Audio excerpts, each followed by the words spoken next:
Мин дә сезнең өчен бомбический яңалык, дусларым.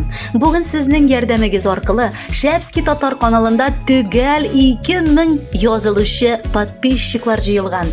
Һәр кайсыгыз да минем өчен бик кадерле язылучы подписчик булып торасыз. Минем иҗатым белән бергә булганыгыз өчен бик зур рәхмәтләр әйтәсем килә. Шуның 1000 кешесе үз районыбыз, Иске Кулатка районыннан булса, 1000 кешесе Игътибар зур Җирклей авылыннан икән. Ничек яратып бетермисең ди инде сезне?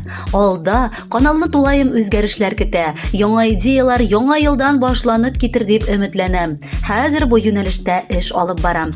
Тагын бер тапкыр әйтәм, сезнең һәр фикерегездә, язган җылы сүзләрегез дә миңа эшләр өчен көчле мотивация булып тора, дусларым. Ләкин беләм, әле арагызда бик күпләрегез шушы кызыл подписаться кнопкасына басканыгыз юк. Шуңа аста каналга ссылка калдырам. Әлеге ссылкага басып, подписчикларның санын тагын да арттыра алсак, шәпский булыр иде.